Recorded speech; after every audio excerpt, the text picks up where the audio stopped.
Two, audio check one, two, three. Thank you. Check one, two, check one, two. Thank you from head on. Okay. You good, Zavi? Check one, two, audio check one, two, three. Audio check one, two. Hey, hey. Good. All right.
president speak to the ladies?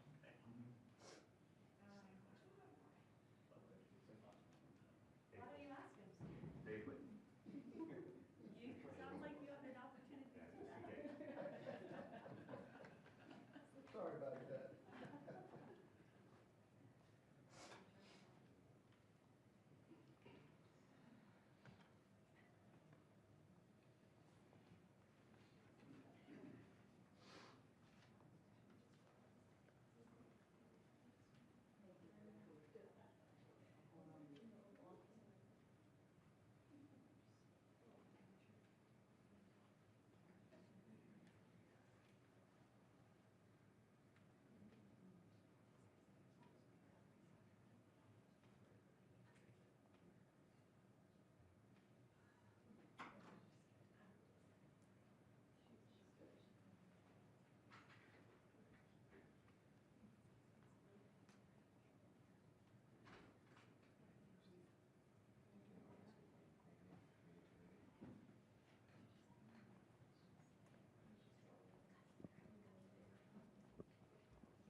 Hello, everybody.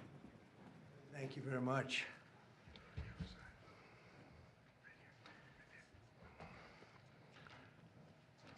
Thank you very much. This is a very big day for a lot of reasons, but this gentleman is a very unique man. It's, I think I could say in the world of chips, certainly, but in the world pretty much of business, nobody's done what he's done.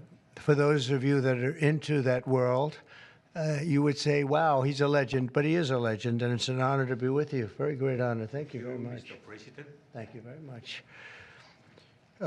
Welcoming from TSMC, which is the biggest there is at a level that you can't even calculate, frankly.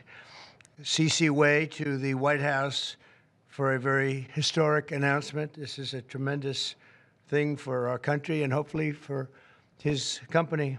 We're also pleased to be joined by Commerce Secretary Howard Lutnick and White House AI and the crypto czar David Sachs, another two very highly respected people. It's great to have you guys involved. And David, thank you very much for coming on. David is sort of the king of intellect in that world. We have some good people. Today, Taiwan Semiconductor is announcing that they will be investing at least $100 billion in new capital in the United States over the next short period of time to build state-of-the-art semiconductor manufacturing facilities. I think mostly it's going to be in Arizona, which is what I understand, which is a great state. I like it because I won it, but I won most of them, actually. But we won it, and we won it big.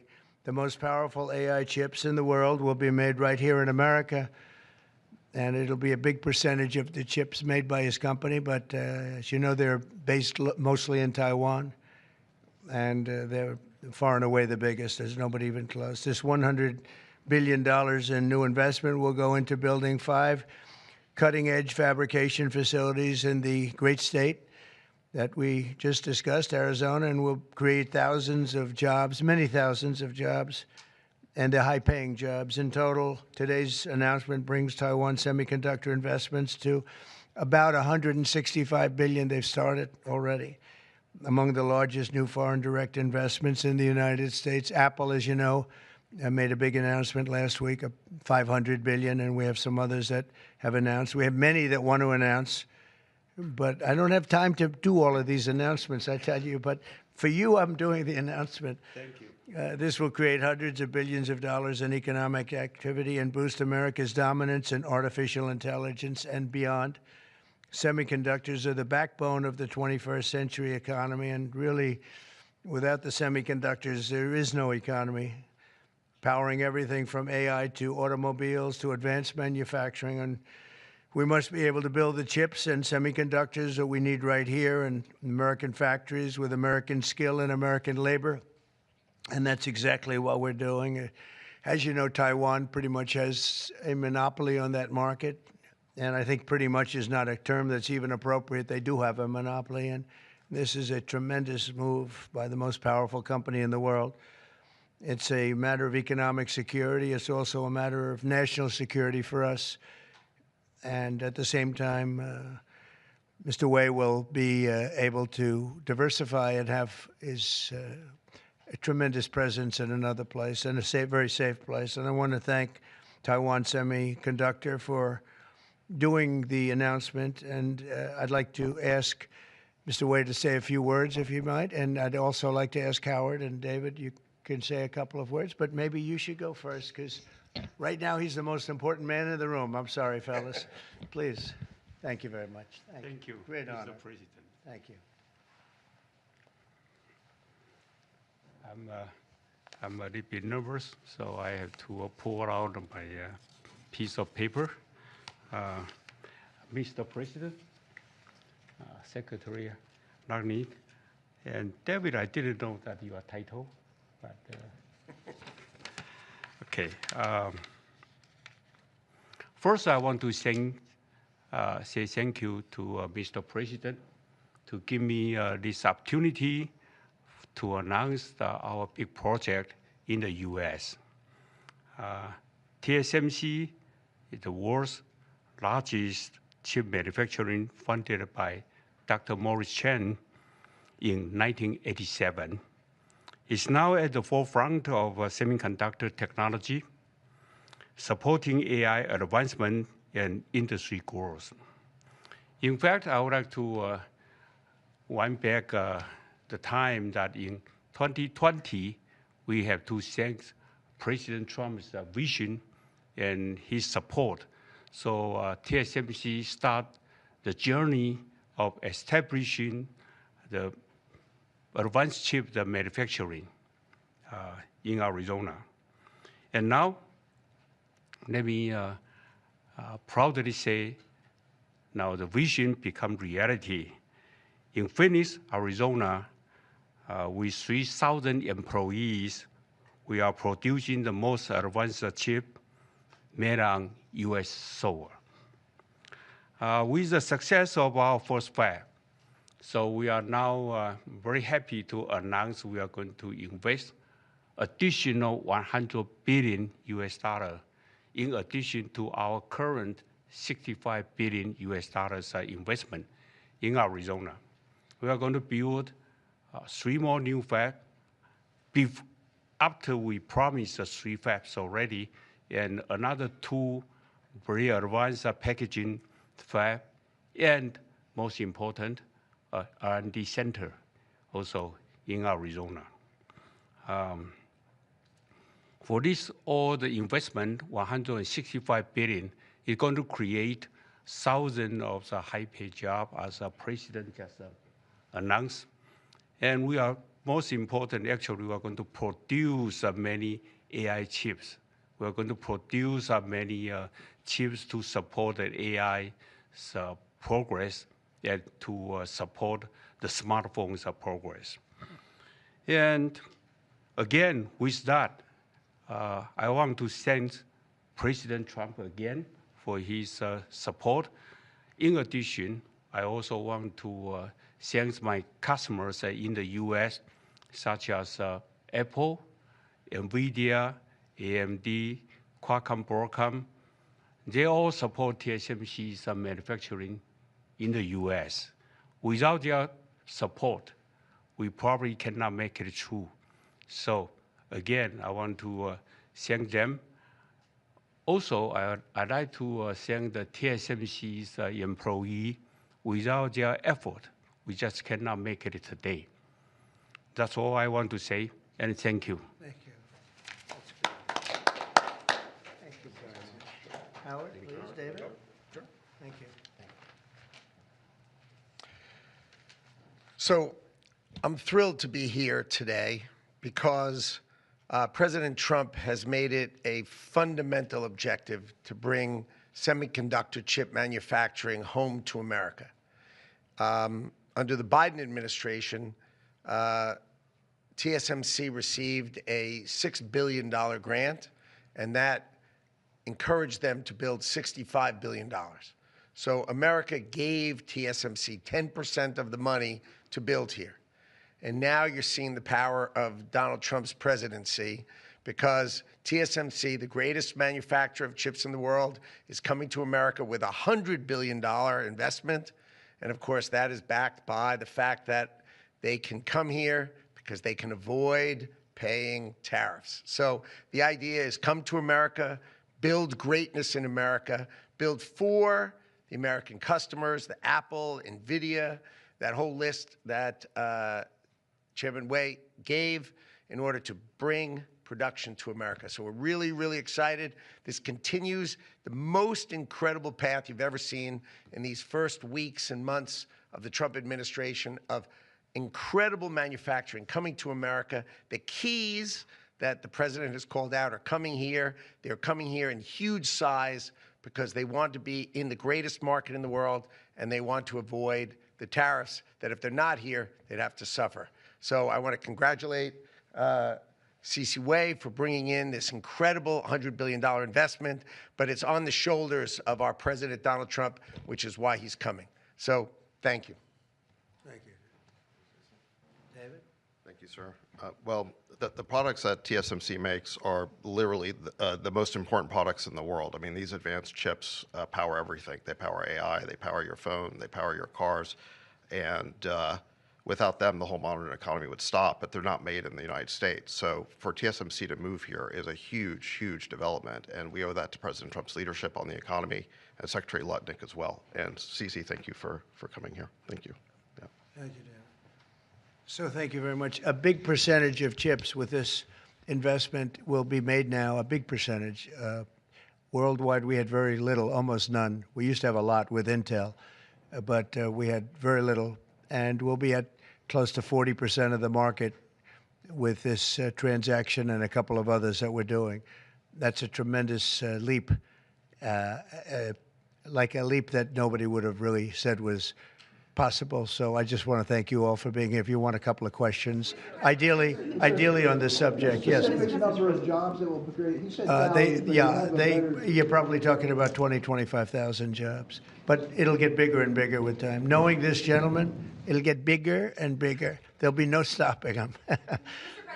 Yeah, Brian, go ahead. In addition to the job, you talked about national security, and that's one thing I think a lot of Americans at home don't understand. Explain the national security aspect of this.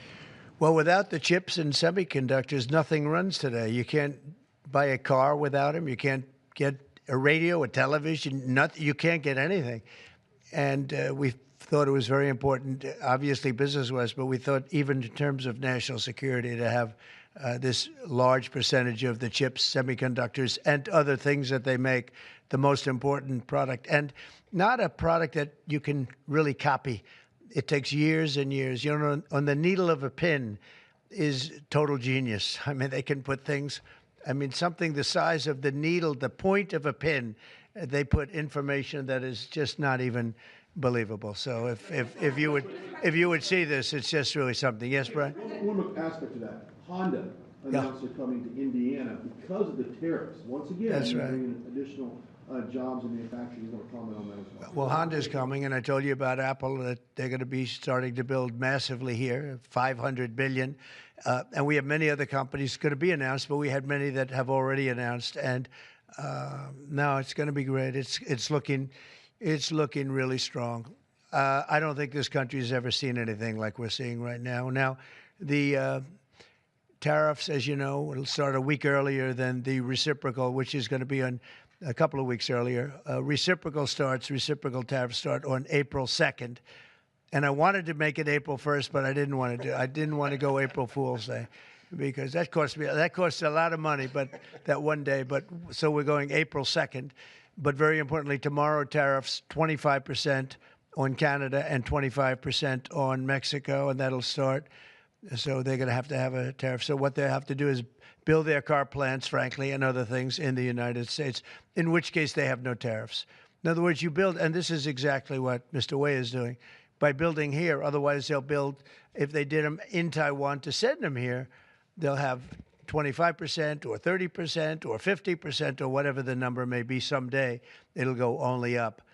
But by doing it here, he has no tariff, so he's way ahead of the game. And I would just say this to people in Canada or Mexico: if they're going to build car plants, the people that are doing them are much better off building here, because we have the market. We're the market where they sell the most. And so I think it's going to be very exciting for the automobile companies, very exciting for, I can think of any, as an example, North Carolina, they had the great, I used to go there to buy furniture for hotels, and it's been wiped out. That business all went to other countries.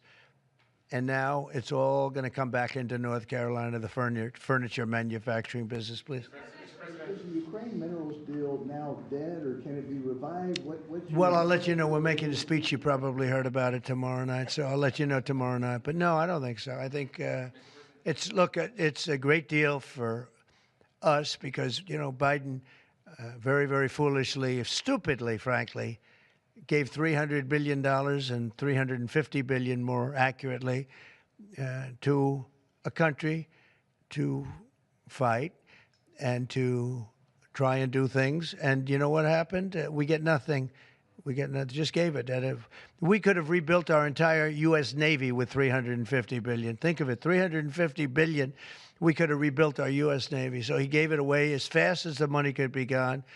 And what we're doing is getting that all back and a lot more than that. And we need, it's very important for this business that we're talking about here with chips and semiconductors and everything else. We need rare earths. And the deal we have is we have the finest rare earths that you can. Mr. President, what do you need to see from President Zelensky to restart these negotiations? Well, I just think he should be more appreciative because this country has stuck with them through thick and thin. We've given them much more than Europe, and Europe should have given more than us, because as you know, that's right there, that's the border. This country really was like the fence on the border. It was very important to Europe, and I'm not knocking Europe. I'm saying that they were a lot smarter than Joe Biden, because Joe Biden didn't have a clue. He just gave money hand over fist, and they should have been able to equalize with us. In other words, if we gave $1, they should have given. Well, we gave $350 billion. They probably gave $100, but on top of it all, they get their money back because they're doing it in the form of a loan, and it's a secured loan. So when I saw that, which I've known about for a little while, I said it's time for us to be smart. At the same time, it's great for them because they get us in the country taking the rare earth, which is going to fuel this big engine, and especially the engine that we've in a very short time created. And we get something, and we're there. We have a presence there. With all of that being said, I want one thing to happen. I want all of those young people to stop being killed. They're being killed by the thousands every single week. Last week, 2,700 were killed. 2,700 young, in this case, just about all young boys from Ukraine and from Russia. And that's not young people from the United States, but it's on a human basis. I want to see it stop. The money is one thing, but the death. And they're losing thousands of soldiers a week. And that's not including the people that get killed every time a town goes down or a missile goes into a town. And I want to see it stop. Yes. Are you considering canceling military aid to Ukraine? And can we get a reaction to what the Kremlin just said, that your administration is bringing U.S. worldview in alignment with Moscow's? So this is a deal that should have never happened. This is a deal that would have never happened. And it didn't happen for 4 years. It didn't happen. It was never even close to happening. If I were president, it would not have happened. And October 7th would not have happened in Israel. And inflation wouldn't have happened. And Afghanistan, disastrous, the way they withdrew. Not the fact that they withdrew, but the way they withdrew would have never happened. And we would have had Bagram right now instead of China having it. It was 1 hour away from where China makes their nuclear weapons. We would have kept Bagram, with one of the biggest air bases in the world. All of these things happened, and it's a shame. But it is what it is, and now we're here. I want to see it end fast. I don't want to see this go on for years and years. Now, President Zelensky supposedly made a statement today in AP. I'm not a big fan of AP, so maybe it was an incorrect statement, but he said he thinks the war's going to go on for a long time. And he better not be right about that. That's all I'm saying. This project, could this minimize the impact of the U.S. with chips should China decide to isolate Taiwan or China decide to take Taiwan? Well, it's a very interesting point. It's a great question, actually, but this would certainly, I can't say minimize. That would be a catastrophic event, obviously, but it will at least give us a position where we have, in this very, very important business, we would have a very big part of it in the United States. So it would have a big impact if something should happen with Taiwan. Are you looking at relieving Russian sanctions if there is a peace deal? Well, we're going to make deals with everybody to get this war, including Europe and European nations. And they've acted very well. You know, they're good people. I know most of them are friends of mine, the heads of state, the heads of the various countries, prime ministers from the different. I got four prime ministers and 5 presidents called me over the last 2 days. And they want to work it out. They want to get it worked out. And I think they're also, you know, they're talking money, but the money is less important than the deaths. We're talking thousands of young people a week. And people would say, why do I care about Ukraine, young people? Why do I care about, and not all young, but they're pretty young. You know, Ukraine is running a little bit low, and they're getting older. They're recruiting older people. It's a very, very sad thing that's happening over there. And we want to get it finished. We want to stop the death. On the tariffs, is there any room left for Canada and Mexico to make a deal before midnight? And should we expect those Chinese tariffs, the extra 10%, to take no room left for Mexico or for Canada. No, the tariffs, you know, they're all set. They go into effect tomorrow. Mr. President, just to follow up on my colleague's question. And just so you understand, vast amounts of fentanyl have poured into our country from Mexico, and as you know, also from China, where it goes to Mexico and goes to Canada, and China also had an additional 10, so it's 10 plus 10. And it comes in from Canada and it comes in from Mexico, and that's a very important thing to say. Yeah, please, go ahead. Have you decided if you're going to suspend military aid to Ukraine? Have you made that decision? Well, I haven't even talked about that right now. I mean, right now, we'll see what happens. A lot of things are happening right now as we speak. I mean, literally as we speak. I could give you an answer and go back to my office, the beautiful Oval Office. I could go back into the Oval Office and find out that the answer is obsolete.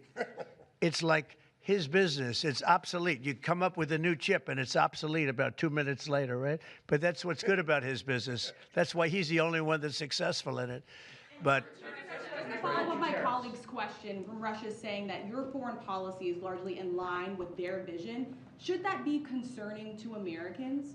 said what? Should that be concerning to Americans? Read the statement. That Russia says that your administration's foreign policy is, quote, largely in line with their vision. Well, I'll tell you what, I think it takes two to tango, and you're going to have to make a deal with Russia, and you're going to have to make a deal with Ukraine. You're going to have the assent, and you're going to have the consent from the European nations, because I think that's important, and from us. I think everybody has to get into a room, so to speak, and we have to make a deal. And the deal can be made very fast. It should not be that hard a deal to make. It could be made very fast. Now, maybe somebody doesn't want to make a deal. And if somebody doesn't want to make a deal, I think that person won't be around very long. That person will not be listened to very long because I believe that Russia wants to make a deal. I believe certainly the people of Ukraine want to make a deal. They've suffered more than anybody else. We talk about suffering. They've suffered. But if you think about it, under President Bush, they got Georgia, right? Russia got Georgia. Under President Obama, they got a nice big submarine base, a nice big chunk of land where they have their submarines. You know that, right? Crimea. Under President Trump, they got nothing. And under President Biden, they tried to get the whole thing. They tried to get the whole big Ukraine, the whole thing. If I didn't get in here, they would have gotten the whole thing. So I can only say, you can go back to Bush, you can go back to Obama, and go back to Biden. They took a lot. The only one they didn't get, you know what I gave them? I gave them anti-tank missiles. That's what I gave them. I gave them sanctions on Russia. I gave them javelins. You know the javelins? You know when they took out all those tanks? You know the tanks were heading to Kiev by the hundreds, and they were unstoppable. And I gave them javelins. So, you know, I really, Putin is the one that will tell you this has not been so good for them. The fact is that I just want fairness. I want fairness. But think of it. I gave Russia nothing except grief. I gave them nothing. I gave them sanctions and javelins. That's what I gave them. Obama gave them sheets, and you heard that statement before. It's a very famous. Trump gave them javelins, and Obama gave them sheets, and then they say how close I am to Russia. And let me tell you, we have to make a deal because there are a lot of people being killed that shouldn't be killed. But remember, Trump gave them nothing, and the other presidents gave them a lot. They gave them everything. On trade, you met with Argentine President Javier Milei at CPAC. He wants to sign a free trade agreement with the United States. Is that something that you would consider even with Argentina? I'll consider anything. And Argentina, I think he's great, by the way. I think he's a great leader. He's doing a great job. He's doing a fantastic job. Brought it back from oblivion. Yeah, we'll look at things. We're looking at the UK with things. It doesn't have to be tariffs, but tariffs are easy. They're fast. They're efficient. And they bring fairness. For instance, when people kill their dollar, their equivalent of the dollar, whether it's the yuan or the yen in Japan or the yuan in China, when they drop them down, that puts us at a very unfair disadvantage. So all I have to do is say, Howard, we're going to have to raise the tariffs a little bit because I've called President Xi, I've called the leaders of Japan to say you can't continue to reduce and break down your currency. You can't do it because it's unfair to us. it's very hard for us to make tractors, Caterpillar, here when Japan, China, and other places are killing their currency, meaning driving it down. So all of these things add up. And the way you solve it very easily is with tariffs, because when they do that, instead of having to make phone calls every day like I used to do with certain leaders, President Xi a little bit, a lot of phone calls, talking about the fact that they're lowering their yuan, they're lowering it down, and that makes it very, very hard for us. So this way I just say, look, let them do that, and we make up for it with the tariffs. But will you be speaking with Mexican President Claudia Sheinbaum about yeah, sure, I will. I have a lot of respect for her. I have a lot of respect for her. Mr. President, Mr. President, tariff takes Yeah. effect. It'll be 20% on China now. How high are you willing to go against China? Well, I can't say. It depends on what they do with their currency. It depends on what they do in terms of a retaliation with some kind of an economic retaliation, which I don't think they're going to retaliate too much. Hey, look, the United States has been taken advantage of for 40 years. The United States has been a laughingstock for years and years. That's why this gentleman is built in Taiwan instead of building here. It would have been better if he built here. If we had a president that knew what they were doing, and we had a lot of them very bad on trade. Look, I'm a huge fan of Ronald Reagan, but he was bad on trade, very bad on trade. He allowed a lot of people, a lot of businesses to be taken. So I say that with due respect, because he was so great on other things, but he was bad on trade. We are setting records right now, records like nobody has ever seen before. When you have companies like this coming in, and almost 40% of their company in one signature is going to be devoted to what he does, which is one of the most important businesses in the world. That's an unbelievable thing.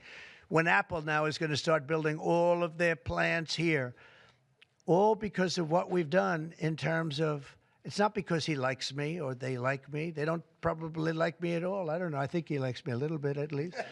But you know what? It's the incentive we created, or the negative incentive. I mean, it's going to be very costly for people to take advantage of this country. They can't come in and steal our money and steal our jobs and take our factories and take our businesses and expect not to be punished. And they're being punished by tariffs. It's a very powerful weapon that politicians haven't used because they were either dishonest, stupid, or paid off in some other form. And now we're using them. Say it. Have you spoken with President Xi about this? I don't want to tell you that. Thank you very much, everybody. Thank you. Thank you very much. Running for New York City mayor. Will people who don't respond to the emails be